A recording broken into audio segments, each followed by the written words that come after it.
Bonjour, donc nous allons continuer notre étude du livre Maths et Matrices.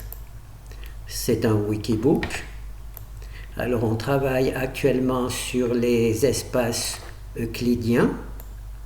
Alors on va reprendre le premier exemple, on a déjà fait une vidéo dessus. Alors c'est le produit scalaire sur les fonctions. Alors, un espace euclidien est un espace vectoriel de dimension finie muni d'un produit scalaire. Alors, notre espace vectoriel, ce sera les espaces des fonctions. Là, il y en a deux, j'en ai choisi deux au hasard, cosinus et x au carré. Et le produit scalaire, donc un espace euclidien, il est formé d'un espace vectoriel, les fonctions, et d'un produit scalaire. Alors il y en a plusieurs, moi j'ai choisi celui-ci, qui consiste à calculer l'intégrale du produit des deux fonctions, d'accord, entre pi et 2pi. Alors le problème, je vais vous le montrer, je vous ai expliqué que pour calculer l'intégrale, j'avais décidé d'utiliser la méthode de Simpson. Le problème est que quand on calcule le produit scalaire, on a besoin de rentrer deux fonctions. Il y a deux fonctions et le problème c'est que notre intégrale de Simpson, on ne peut introduire qu'une seule fonction. Alors, je vous ai montré dans la première vidéo sur le sujet que j'avais choisi donc de créer la fonction f, cosinus, la fonction g et x au carré, et la fonction f multipliée par g. Pourquoi? Parce que dans ma fonction, mon intégrale de Simpson, je ne pouvais rentrer qu'une seule fonction. Et donc, c'était soit f, soit g. Mais je ne pouvais pas rentrer f et g. Et donc, pour résoudre ce problème, j'avais écrit une fonction fg.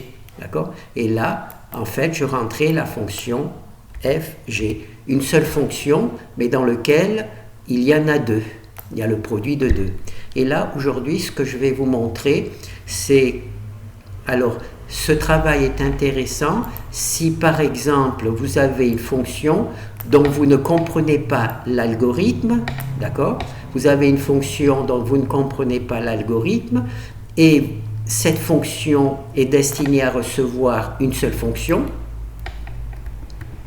Voilà, comme ça, elle est destinée à ne recevoir qu'une seule fonction, mais vous avez besoin d'y introduire deux. Et dans ce cas-là, une manière de faire, c'est tout simplement d'écrire la première, d'écrire la deuxième, et ensuite d'écrire une troisième. Quand on veut associer deux fonctions, et bien, naturellement, il faut les associer avec une opération. Bon, là, c'est la multiplication. Mais on peut associer deux fonctions en mettant le produit au carré, la fonction au carré. On peut associer deux fonctions en faisant l'addition de deux fonctions, ou bien la soustraction de deux fonctions, ou bien le produit de l'addition ou de la soustraction de deux fonctions. Toujours en pensant que notre fonction d'intégrale, là, elle ne peut en recevoir qu'une. Donc, il faut créer ces fonctions intermédiaires, d'accord, pour pouvoir résoudre le problème. Si on veut introduire le produit, disons la fonction g au carré, dans cette version où malheureusement on ne peut rentrer qu'une fonction, eh bien, on crée une fonction gg et on fait g multiplié par g.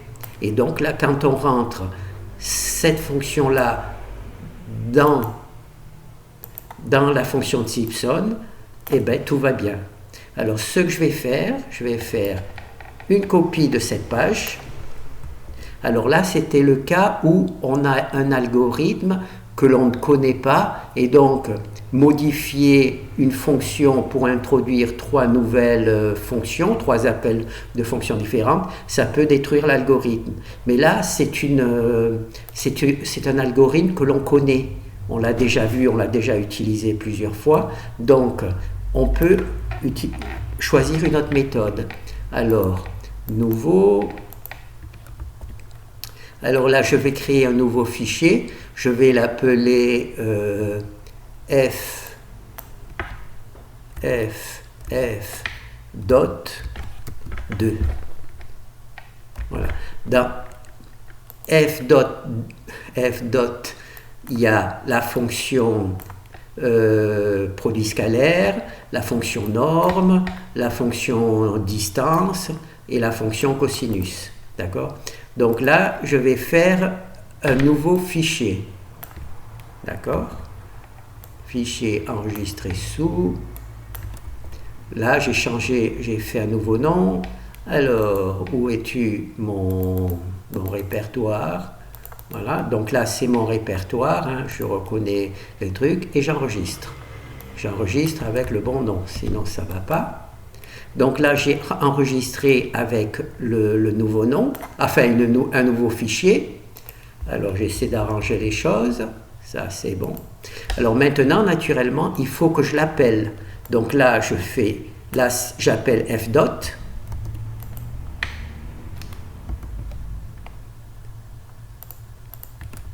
Alors là, comment je l'ai appelé? F dot de ZISC. Pourquoi ça? Non, c'est pas comme ça que je voulais l'appeler. C'est ff dot 2. Voilà. Alors là, je recopie ça. Enregistrer sous f dot dot dot. Donc là, j'ai supprimé le x et je le renomme. Voilà. Donc maintenant, j'ai bien mon nouveau fichier. Je récupère ce nouveau nom. Je l'installe ici. Voilà. Voilà. J'ai rajouté tout simplement un fichier include dans lequel je vais travailler. Je vais entrer une nouvelle fonction. Alors là, je sonne. Bien entendu, là, maintenant, si je compile, il va y avoir deux fonctions Simpson. Une fonction Simpson ici et une fonction Simpson ici. Ça ne va pas marcher. Bon, on va vérifier. Hein. Vous voyez, la fonction Simpson, je ne sais pas si vous voyez, mais la fonction Simpson, redéfinition de la fonction Simpson. Donc là, je vais changer le nom. Donc dans F2, je vais appeler cette fonction, comment j'ai appelé la fonction f dot? Alors, eh bien, f dot 2. Voilà, je vais l'appeler comme ça, f dot 2. Voilà. Maintenant, puisque là, il y a f dot, je vais l'appeler f dot 2. Là, je vais sauver, je vais compiler, et maintenant, tout se passe très bien. Alors, qu'est-ce que j'ai fait comme bêtise? J'ai simplement copié la fonction de Simpson, je lui ai changé son nom dans le fichier f.2. Alors maintenant, qu'est-ce que je veux? Je veux calculer un produit scalaire. Un produit scalaire, je veux calculer ce produit scalaire qui est une intégrale dans laquelle il rentre deux fonctions. Donc eh bien, je vais modifier la fonction Simpson, celle que j'ai appelée f.2, pour qu'elle calcule l'intégrale de deux fonctions que je puisse entrer séparément. Donc là j'ai off dot. Alors là c'est ma fonction de Simpson, hein, il n'y a pas de souci. Hein. On l'a bien appelé. Qu'est-ce que je fais? Là je rentre la fonction f. Maintenant je rentre une deuxième fonction que je vais appeler la fonction g. Donc ça, c'est deux pointeurs où je peux en rentrer n'importe quelle fonction à partir du moment où elle n'a qu'un argument. C'est bien l'argument hein, d'une fonction. Donc j'espère que c'est l'argument d'une fonction. Voilà. Et donc là, maintenant, je devrais en théorie pouvoir entrer dans cette fonction deux fonctions. D'accord? Ben, c'est bien de l'avoir entrée deux fonctions, mais enfin, qu'est-ce que j'en fais maintenant? Eh bien, ici, on appelle f. C'était la première fonction. Dans mon produit scalaire, je veux multiplier la première fonction dans l'intégrale par la deuxième. Bon, et bien tout simplement, je vais copier cette intégrale, je vais multiplier, et je vais, donc là, je multiplie cette intégrale qui est la fonction f, hein, elle pourrait s'appeler GHI, hein, mais là c'est le pointeur du nom de la fonction. Et là, j'ai le même pointeur. Donc là, ça ferait f au carré si j'introduisais la fonction f. Donc là, je vais tout simplement mettre g. Pourquoi je mets G? Parce que la première fonction c'est F, la deuxième fonction c'est G, et maintenant j'ai la multiplication de F par G. Et bien la multiplication de F par G, c'est exactement mon produit scalaire. D'accord? Donc là c'est bon. Donc là je vais simplement... alors là vous voyez, il y a un calcul qui est effectué. D'accord? Alors quand on effectue comme ça plusieurs fois le même calcul, parce qu'on pourrait l'effectuer une dizaine de fois, ce que l'on fait en langage C, on crée une variable, on copie le calcul qui se fait plusieurs fois dans cette variable, pardon, petit truc, voilà, et on remplace ce calcul par t. Comme ça, le t il n'est calculé qu'une seule fois. D'accord? Là, il était calculé, cette partie-là était calculée là, cette partie-là était calculée là, et on est dans une boucle for. D'accord? Donc si c'est calculé 10 000 fois, alors ici, ça ferait 20 000 fois, parce que ce truc-là serait calculé 20 000 fois. S'il était à l'intérieur là, alors que là, il sera vérité. S'il y a 10 000 opérations, il sera 10 000 boucles, il sera calculé simplement 10 000 fois, puisqu'ils sont ici, et une fois calculés, ils rentrent là. Donc là, j'ai tout. Alors bien entendu, j'ai créé une variable, maintenant il faut que je la déclare. Alors c'est un double, puisque t, je vais mettre égal à 0, comme ça elle est initialisée, ça ne peut pas faire de mal. Alors, avec un point et une virgule, non, avec un point et une virgule. Et voilà, alors maintenant, j'ai donc transformé ma fonction de Simpson, celle-ci, la fonction de Simpson, qui n'avait qu'une seule entrée, et donc dont on pouvait calculer l'intégrale que d'une seule fonction, en une nouvelle fonction que je n'ai pas appelée Simpson, mais f.2, mais c'est notre fonction de Simpson. Simplement, maintenant, il rentre deux fonctions. Pourquoi? Parce que dans mon produit scalaire, il faut que je rentre le produit de deux fonctions. Alors, dans un premier temps, j'avais choisi d'utiliser la méthode de Simpson et de calculer ce produit dans une fonction que j'ai appelée fg. Et maintenant, ce que j'ai fait, c'est que j'entre vraiment f, j'entre vraiment g, et je fais la multiplication ici. Voilà. Au lieu de l'introduire ici. Voilà. Au lieu de l'introduire, de faire ma multiplication ici, maintenant je fais ma multiplication vraiment dans la fonction de Simpson. La fonction de Simpson modifiée. D'accord? Donc maintenant je vais sauver. Et on va voir déjà si ça compile. Ça compile, c'est magnifique. Alors,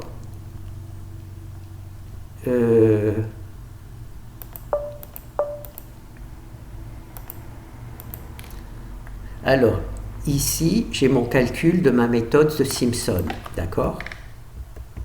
Alors, ici, au lieu d'appeler la fonction dot, je vais appeler la fonction dot R2, celle que je viens de créer.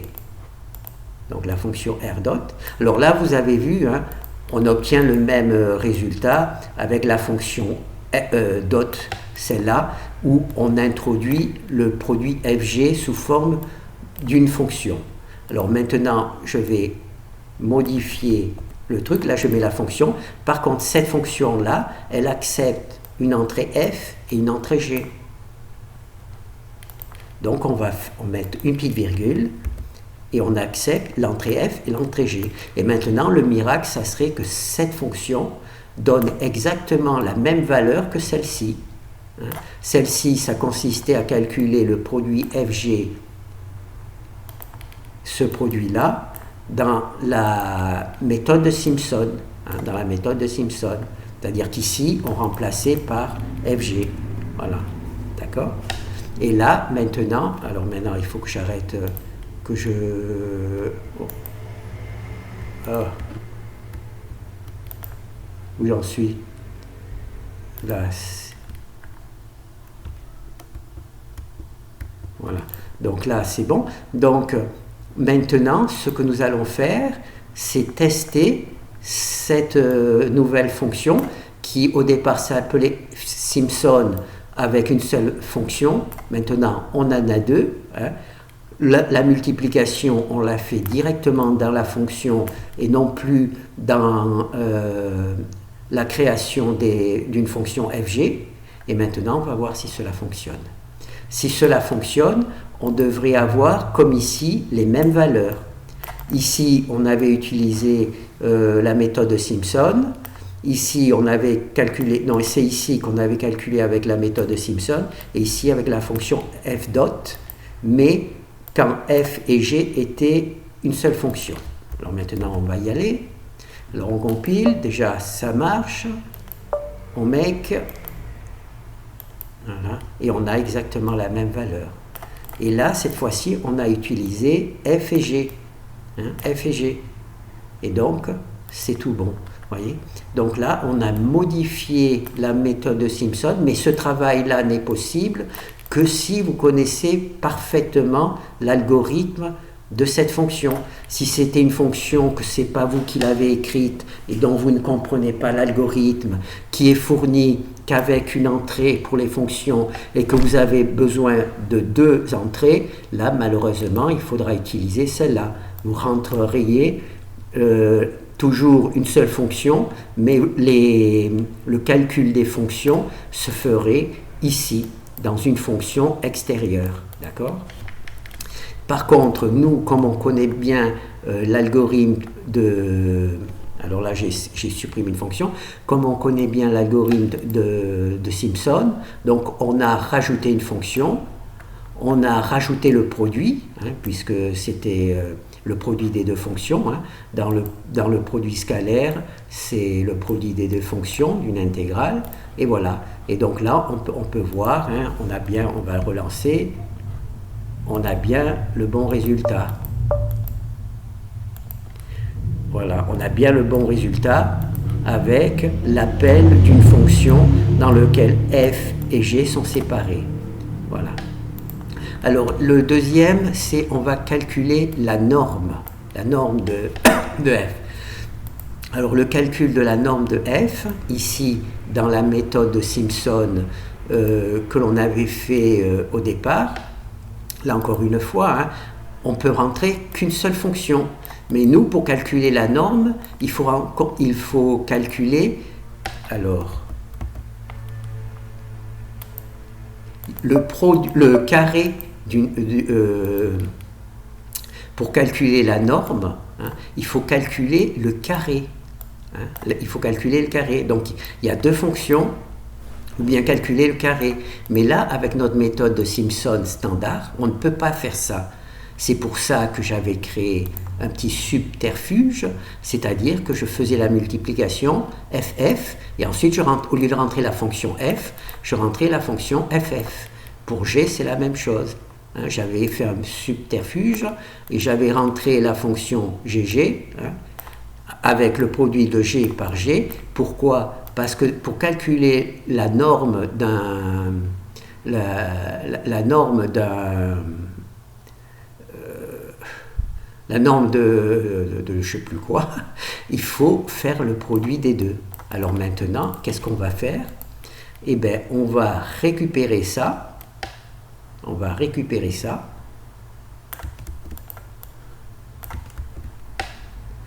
Et on va appeler ça, comment on l'a appelé l'autre ? Là, on l'a appelé fnorm. Donc on récupère le nom, fnorm, mais on va mettre 2, fnorm 2. D'accord ? Donc là, on va sauver, on va voir si ça marche toujours. Non, il n'y a pas d'erreur, c'est très bien. Donc là, on a fnorm 2. Alors, à quoi ça consiste à calculer la norme ? Ça consiste à ce qu'il rentre une seule fonction, mais cette fonction doit être appelée au carré, hein, 2 fois. Alors, eh bien, ce qu'on va faire, c'est qu'on va supprimer l'appel des deux fonctions. Cette fois-ci, on n'en a besoin que d'une seule. Hein. Par contre, pour la norme, il faut faire le carré. Donc là, c'est f multiplié par f. C'est ça le carré. on multiplie 2 fois la même fonction. D'accord? Alors que ici, j'avais été obligé d'écrire une fonction g où il y avait la multiplication des 2 fonctions.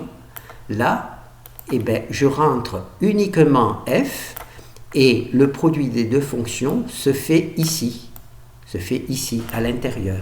D'accord? Alors ça, c'est bon. Alors maintenant, je vais compiler pour voir si ça marche. Non, vous voyez, là, j'ai fait une erreur. J'ai fait une petite erreur. Par contre, il faudrait juste que je sache où je l'ai faite. Ah oui, j'ai oublié la virgule, vous voyez. En supprimant, je ne sais pas si je peux le faire. Non, je ne peux pas le faire. Si, tant pis. Voyez, en supprimant, j'ai l'habitude de faire ça. Eh ben là, ça marche.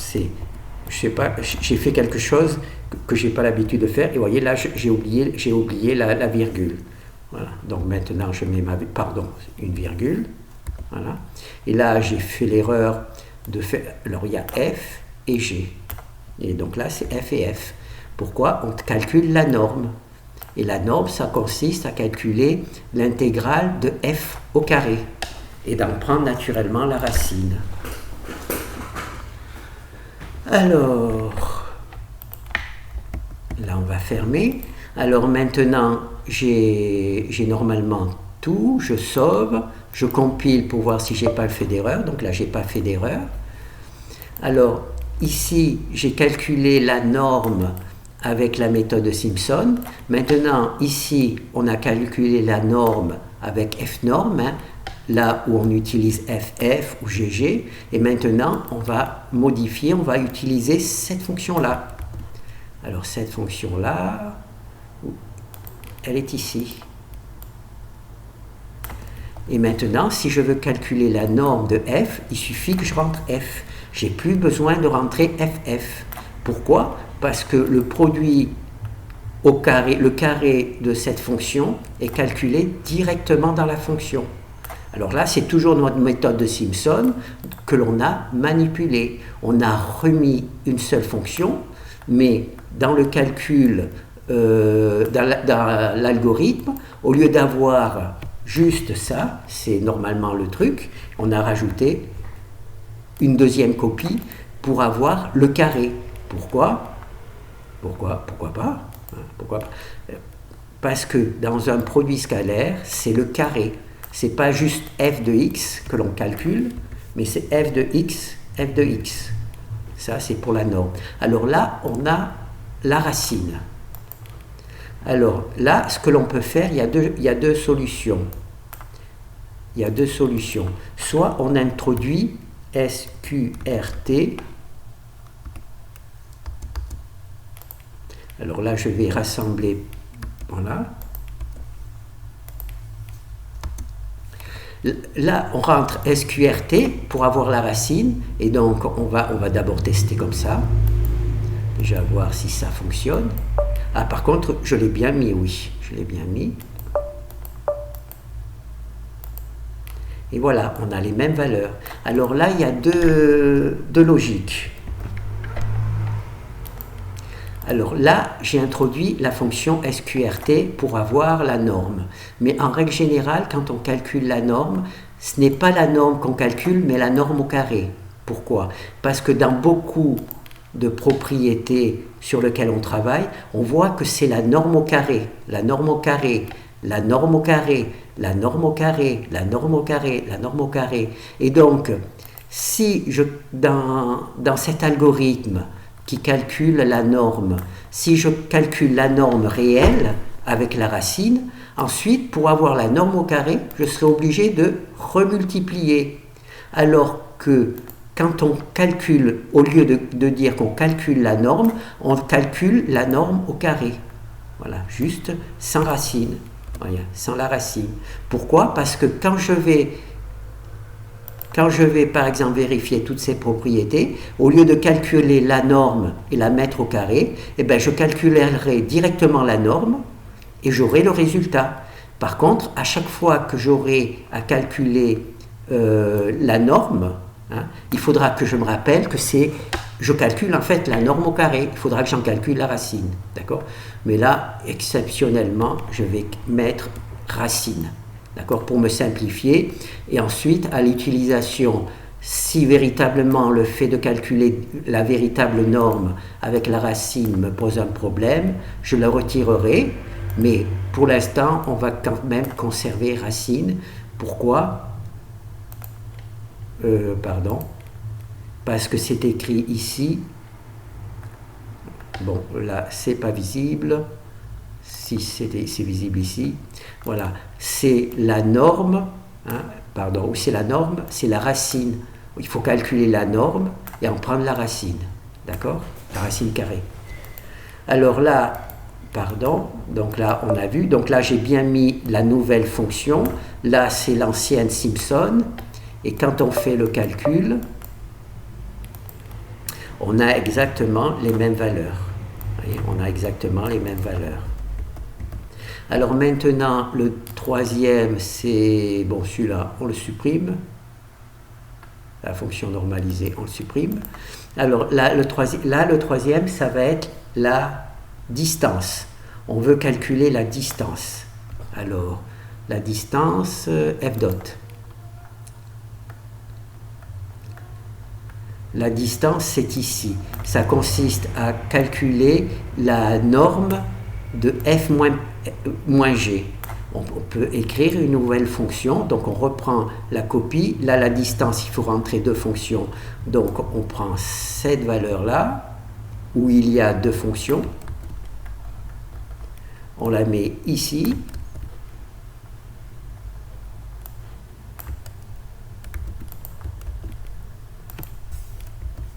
Et là, comment on appelle la fonction? Là, on appelle la fonction de ce nom-là. Donc, je vais copier ici. Et là, je vais mettre la fonction 2. Voilà. Comme ça, il y a deux fonctions. Alors, c'est le 3. Bon, je vais peut-être supprimer. Comme ça, c'est bon. Je compile. Donc, ça, c'est bon. Donc là, j'ai rajouté une troisième fonction, hein, la fonction distance. Alors, en quoi consiste le calcul de la fonction distance? Le calcul de la fonction distance, ça consiste à calculer la norme de f moins g. Alors, est-ce que l'on peut calculer f moins g?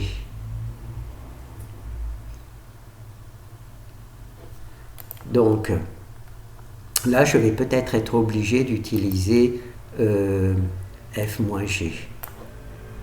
Je vais voir. Donc là, il y a la distance. Alors, bon, on va essayer. Hein. On va faire donc f. Donc, on va rentrer deux fonctions. On va faire une petite parenthèse. f moins g. Pourquoi f moins g? Donc là, je vais vérifier juste, oui. f moins g, pourquoi? Parce que dans le domaine de la distance, on va calculer la norme de f moins g. Et comment ça se matérialise? C'est par le produit scalaire de f moins g multiplié par, produit scalaire de f moins g par le f moins g. C'est produit scalaire f moins g, racine. Et bien là, on va le faire. Donc là, on en a fait un. Donc il nous en faut un deuxième. Là, si ça marche, je pars en saucissette. Voilà. Donc là, on a bien f moins g une fois, f moins g deux fois, multiplié. D'accord? Et là, il faut la racine. La racine. Eh bien, on va rajouter la racine.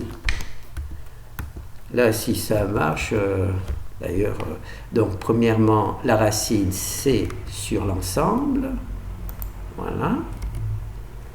On va coller tout ça. Voilà, comme ça. Et on vérifie bien. Ouais, c'est bon. Alors maintenant, je vais fermer. Alors, j'ai pour la fonction distance, j'ai rentré cette fois-ci, je rentre deux fonctions. Alors qu'avec la la fonction distance sur la Simpson, j'étais obligé de créer une fonction f moins g. Pardon. Voilà. J'étais obligé de créer une fonction f moins g multipliée par f moins g. Et ce code-là, je l'ai entré dans l'équation. C'est-à-dire f moins g, une fois, multiplié par f moins g. Et naturellement, je ne sais pas comment j'ai traité la racine. Oui. F moins g. Ah non, là, pour la distance, la racine était calculée par rapport à la norme. Voilà. Voilà, là, c'est la norme. Donc, on calculait simplement, on faisait simplement appel à la fonction f-forme. Et donc, la racine était mise là. Moi, donc, comme je travaille toujours à partir de la fonction de base de Simpson, donc j'ai changé le nom, donc j'ai augmenté une fonction supplémentaire. Voilà, donc là, j'ai tout. Alors maintenant, il va falloir compiler au moins une fois pour voir si ça plante. Eh bien, c'est bon, ça marche plein. Alors là, j'ai la fonction distance. D'accord? Ça, c'était la précédente. Alors maintenant, je vais prendre la fonction distance, la nouvelle. Je vais la mettre là. Et là, à la place de f moins g, je vais mettre f virgule g. F virgule g. Et je vais compiler. Alors, est-ce que ça marche? Hop. Alors, on a exactement les mêmes valeurs. Et maintenant, par exemple, si je fais FF, naturellement, la distance entre FF, c'est 0. Voilà, c'est 0. Bien, la distance entre GG,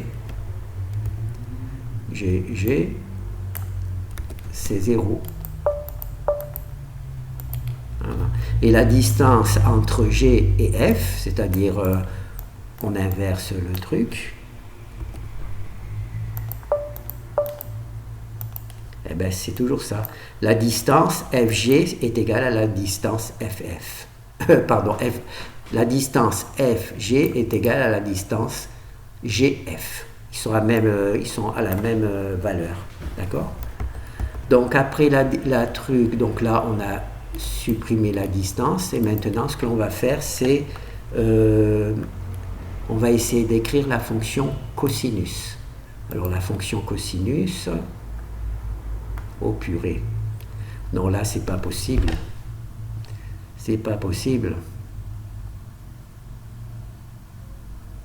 Oui, là, il va falloir prier pour que ça marche. Alors là, on va copier la fonction cosinus. Alors, la fonction cosinus, normalement, on a besoin de f.r. Donc, nous, on ne va pas utiliser f.r, on va utiliser notre 2f d'autres Juluc. Là, il y a l'appel de deux fonctions. Donc, là, à la place de .f.r, on va rajouter le 2. Et donc là, à la place de mettre deux fonctions, on va mettre deux pointeurs. Voilà, le pointeur f et le pointeur g. D'accord? Puisqu'avant, on avait réuni toutes les fonctions, le produit des fonctions dans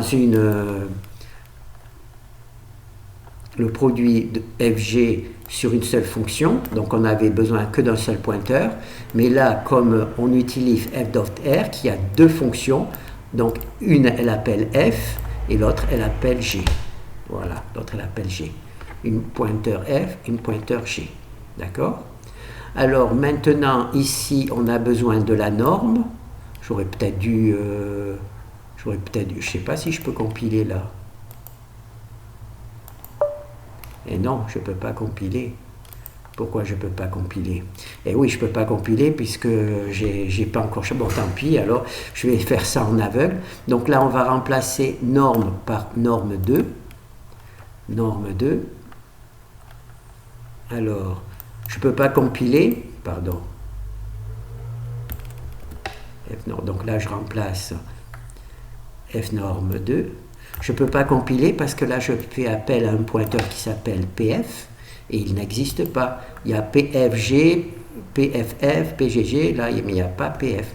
Donc là, il y a le norme F2, là aussi norme F2. Et là, il n'appelle pas le pointeur FF, là, il appelle le pointeur F. Est-ce que je peux le montrer dans le code? Voilà.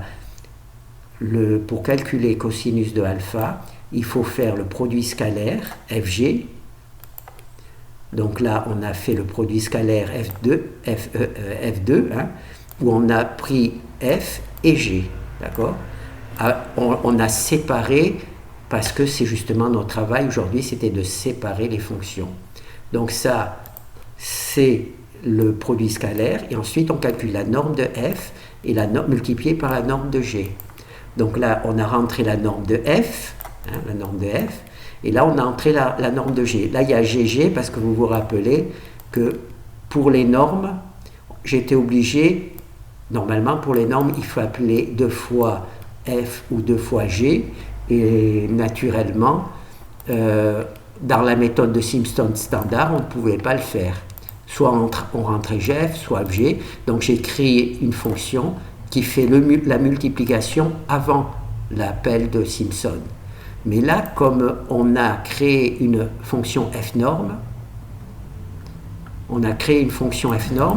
où la multiplication se fait à l'intérieur de la méthode de Simpson, et donc c'est pour ça que ici j'appelle juste la fonction f, et là j'appelle juste la fonction g, et pas la fonction fg.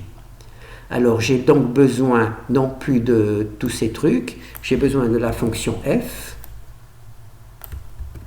j'ai besoin de la fonction g, et c'est tout. 2 fonctions. Voilà. La fonction f, la fonction g, pour calculer cosinus de r.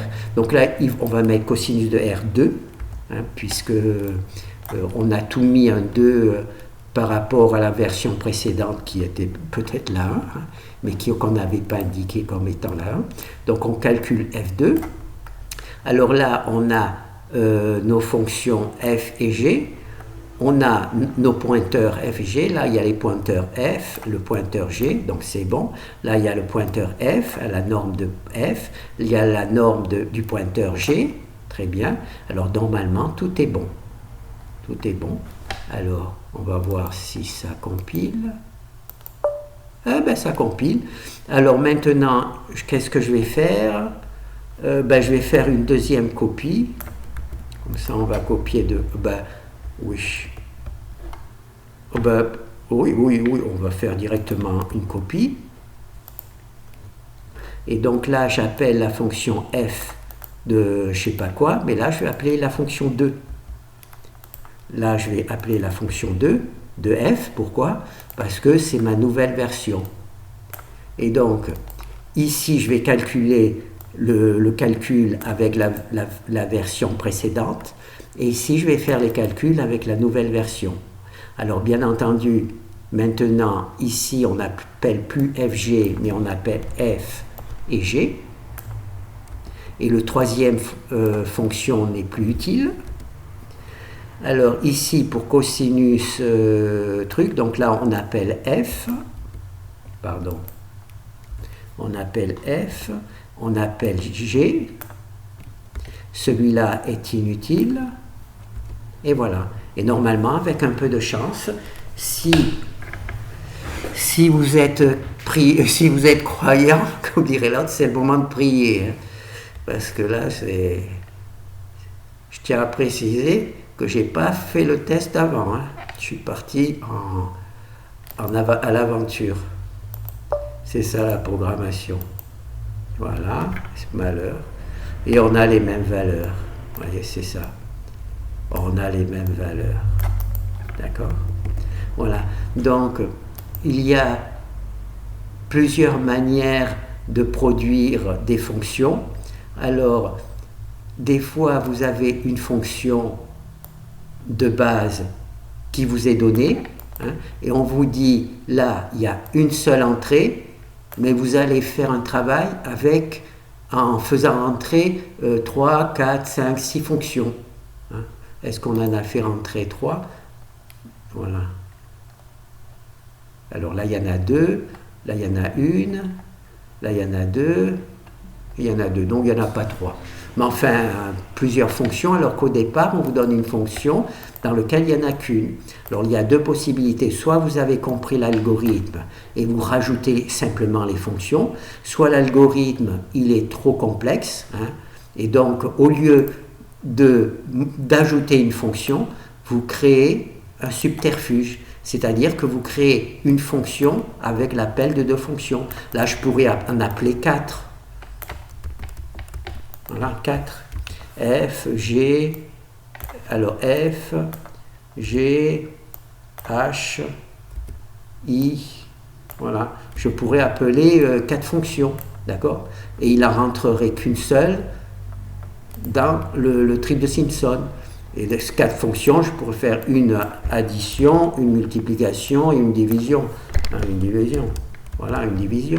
Je pourrais faire toutes les opérations que je veux. Et là, la méthode de Simpson fonctionnerait toujours, puisqu'en fait, pour elle, il n'y aurait qu'une seule fonction. Ça, c'est si l'algorithme était trop complexe et que vous ne pouvez pas savoir comment vous y prendre sans prendre des risques de détruire cet algorithme. Par contre, comme nous, on connaît bien l'algorithme de Simpson, ou ce qu'il est passé, on connaît bien l'algorithme de Simpson, donc on l'a récupéré, et là, on en a fait une fonction, alors qu'il y a, théoriquement, il pouvait en rendre qu'une avec 2, voilà. Et donc, la multiplication qui devait se faire, elle se fait ici. Là, il rentre aussi une seule fonction, mais il fallait faire un calcul de carré, de fonction carré. Et bien, la fonction carré que l'on avait créée ici, hein, la fonction carré que l'on avait créée ici, et ben on l'introduit dans la méthode de Simpson. On fait le carré directement. D'accord? Et puis ensuite, là, la distance. On a voulu calculer la distance.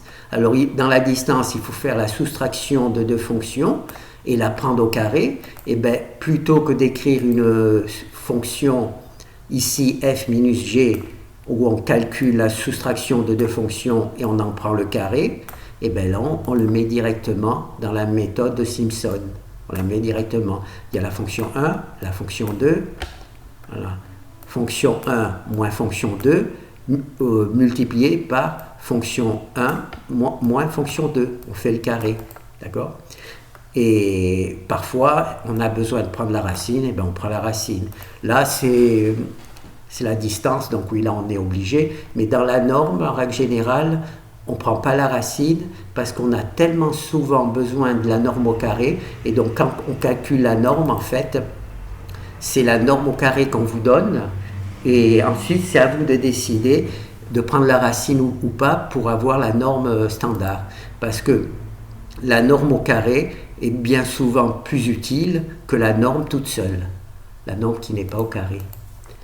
Donc, et là la distance, et ensuite là, eh bien, on peut aller plus loin, le cosinus du fonction, et là on utilise les fonctions que l'on vient de créer pour calculer par exemple le cosinus que fait deux fonctions l'une par rapport à l'autre. Voilà. Bon, ben c'est ce que je voulais montrer.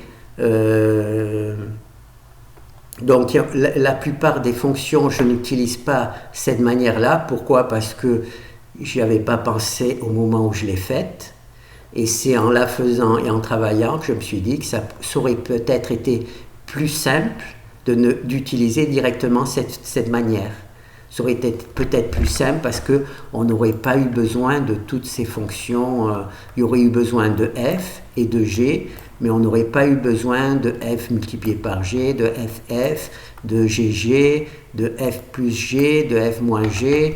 On aurait pu faire ça directement sans ce truc-là. Mais je pense qu'en fin de compte, c'est bien d'avoir les deux parce que suivant la fonction que vous avez, si vous maîtrisez l'algorithme, rajoutez les fonctions directement, vous réécrivez une nouvelle fonction en rajoutant le nombre de fonctions dont vous avez besoin. Et si vous ne comprenez pas l'algorithme, ben, une solution, c'est de faire les calculs intermédiaires à l'extérieur de la fonction et de toujours rentrer et de les rentrer dans l'appel de la fonction dont vous ne maîtrisez pas l'algorithme. Voilà. Bon, ben, je pense que c'était tout ce que je voulais montrer, hein.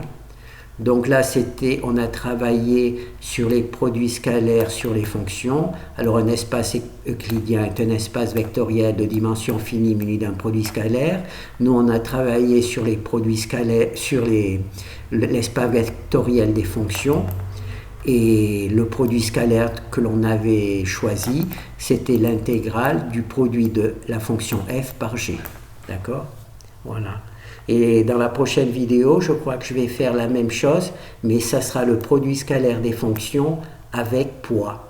Et vous allez voir que il suffit de rajouter en fait à tous ces trucs, par exemple ici, il suffit de rajouter un pointeur que l'on va appeler poids. Alors normalement c'est weight. Voilà. Et on met weight ici. Voilà. On met weight ici. Et voilà. Et on a notre produit scalaire pour fonction avec poids. Voilà, donc là, je vais essayer, je vais essayer d'effacer ce quoi-là. Alors maintenant, je vais compiler juste pour voir si j'ai pas fait d'erreur. Non, c'est bon. Voilà, donc c'est tout ce que j'avais à dire. Et le prochain, ça sera, si j'ai le courage, ça sera de faire ce même travail, mais avec la fonction avec poids. Et là, on verra que c'est à partir du moment où on maîtrise l'algorithme, il suffit d'ajouter juste un petit truc. Bon, ben merci.